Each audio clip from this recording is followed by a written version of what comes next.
Hello, welcome to my channel. As you know, winter is coming. The cooler weather is starting to arrive, especially up here in Minnesota. I do have my fat bike all ready for the season, so that's going to be fun. But another thing I do a lot more of in the winter is I ride my trainer. And I recently just got this table, which is pretty cool because I can have my laptop on there. It's on wheels. I can move it in close or further away. And set it up. So it's pretty cool setup. And so I run Zwift on there. If you don't know what Zwift is, it's like a virtual app, almost like a video game, and you actually do have to have like a decent graphics card and decent computer. It doesn't have to be super high end, but the better the computer, the better the graphics and stuff. So kind of following the gaming mantra with that. And then the app does sync with my current trainer, which is the Kinetic Road Control. This trainer does change the resistance based on the app. So if I'm riding on the app and I start climbing, it adds resistance and stuff. So it gives a relatively realistic feel of what riding is like, and definitely makes riding a trainer way less boring, because just sitting there and riding on a trainer with nothing going on is really boring. In Zwift, you have other real world riders out there riding. They've got other different training programs. I mean, it's really well thought out, and it's always improving too. So just over the last couple of years, Zwift has just massively improved. There's all kinds of maps, different routes, some really hilly, some mellower, different distances. It's really cool. If you are into wanting to stay fit over cooler months or whatever, or during crappy weather, I highly recommend Zwift and having a nice setup. So today, what I'm going to do is I'm actually going to change out this trainer to something a little nicer and a little better. And that's in this box right here. So this is the Wahoo. So it's the Wahoo Kickr power trainer. What this does, and the main difference between this and the Kinetic one, is that is a really nice trainer. It's really high quality, well made. I have the tire that's designed for it. You can see that it does have all this black stuff on here, and one of the issues that I have is that when I do get into a steeper hill or more resistance, the tire does tend to slip. Like really, if I stand and pedal and stuff and I put a lot of torque down, I can hear it slip. And I do try to set it up so it doesn't do that, and it's just haven't been able to accomplish that.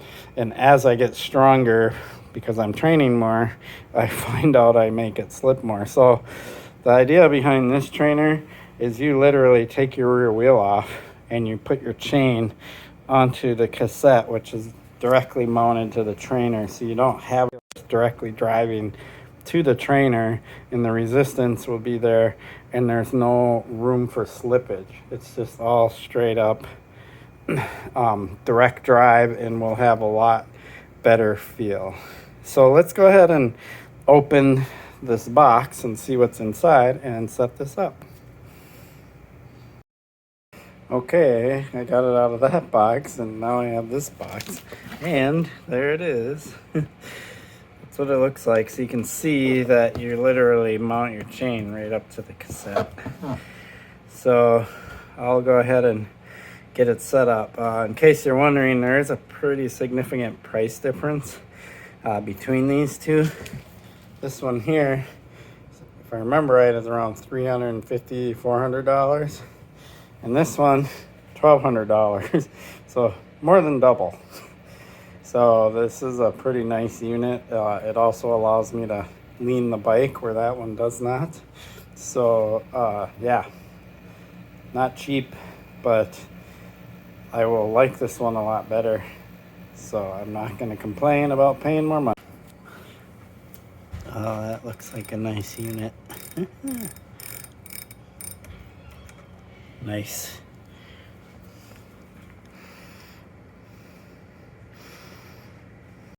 Okay, here it is all set up.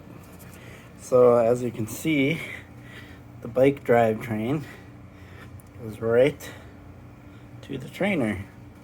So when I pedal, oh goodness, it is tight. There it goes.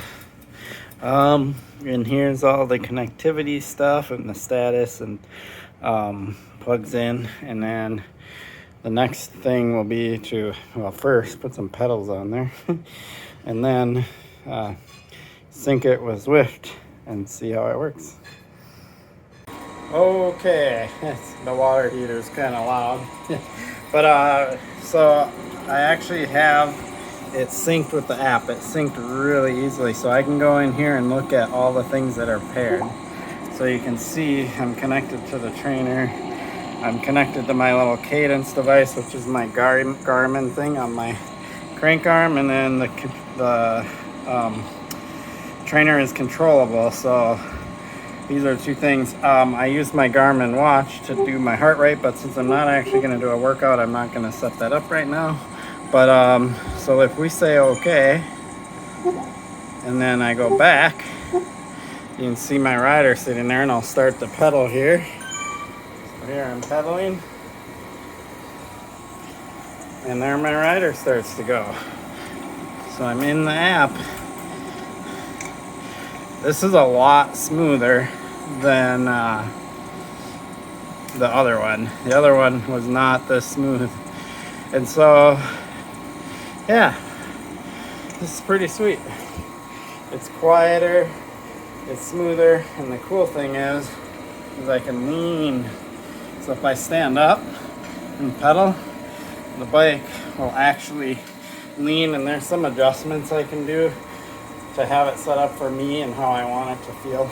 I haven't messed with any of that yet, but yeah, I'm pretty stoked. This is a much nicer trainer than my other one, and I will be doing this a lot in the winter time on the days that going outside is near unbearable. Sweet. Thanks for watching my channel. Please like and subscribe. Peace.